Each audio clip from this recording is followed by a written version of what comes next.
కర్నూలులో టీడీపీ పార్టీకి షాక్ తగిలింది. కర్నూలు నగరంలోని 22, 25 వార్డులోని టీడీపీ పార్టీకి చెందిన యువతీ యువకులు భారీ ఎత్తున వైఎస్ఆర్ కాంగ్రెస్ పార్టీలోకి చేరారు. వీరికి కర్నూలు మాజీ MLA SV Mohan Reddy, YSR Congress party Kurnool అభ్యర్థి మహమ్మద్ ఇంతియాజ్ పార్టీ కండువాని కప్పి స్వాగతించారు.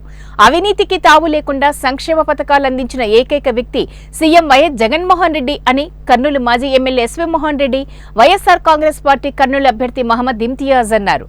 దేశంలో ఎక్కడా లేని విధంగా సుపరిపాలన ఇంటి వద్దకు అందించిన నాయకుడు ముఖ్యమంత్రి వైఎస్ జగన్మోహన్ రెడ్డి అని కొనియాడారు. ఈ ఎన్నికల్లో వైఎస్ఆర్ కాంగ్రెస్ పార్టీ అభ్యర్థులకు బలపరిచి ఓటు వేయాలని వారు విజ్ఞప్తి చేశారు. కార్యక్రమంలో కర్నూలు ఎమ్మెల్యే హఫీజ్ ఖాన్, వైఎస్ఆర్ కాంగ్రెస్ పార్టీ నాయకులు, కార్యకర్తలు పాల్గొన్నారు. అక్కడ 400 కోట్ల రూపాయలతో అక్కడ ఇన్ఫ్రాస్ట్రక్చర్ కూడా, అంటే రోడ్లు అయితేనేమి, శ్రీశైలం రిజర్వాయర్ నుంచి నీళ్లు తీసుకొని రావడం అయితేనేమి, పైప్ లైన్ ద్వారా అక్కడ పరిశ్రమలు రావడానికి ఎంతో కృషి చేయడం జరుగుతూ ఉంది. 400 కోట్ల రూపాయలతో అక్కడ ఇన్ఫ్రాస్ట్రక్చర్ ఇంకొక 3-4 నెలల్లో పూర్తయితే చాలా పరిశ్రమలు అక్కడికి వచ్చేదానికి ఎక్కువ ఇంట్రెస్ట్ చూపిస్తున్నారు. ఎయిర్పోర్ట్ కూడా దగ్గర. బైక్ ర్యాలీ తీసి మనకు ఈ సభను నిర్వహించడము చాలా ఆనందంగా ఉంది.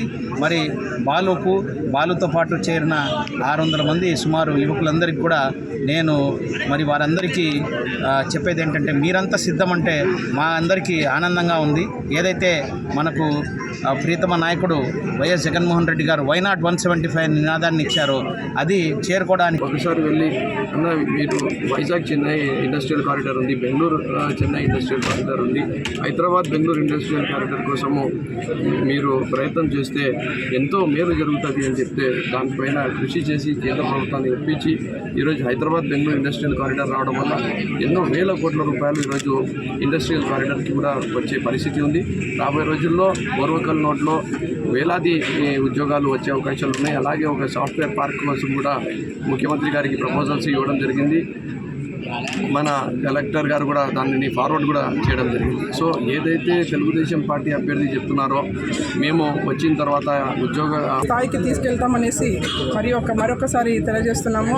మరియు జగనన్న చేసిన ప్రతి పథకంలోనూ ప్రతి ఒక్క పథకం అందిన ప్రతి ఒక్కరు కూడా తన వాటలో నడుస్తూ తనని గెలిపించుకుంటారనే భావంతోనే ఈరోజు మేము ఈ కార్యక్రమాన్ని నిర్వహిస్తూ మరియు మేము ఒక అడుగుగా ముందుకు వేస్తూ అన్న బాటలో నడవాలనేసి మేము ముందుకు వచ్చాము. మరియు ఈరోజు అన్న చేపట్టిన పథకాలన్నీ మరి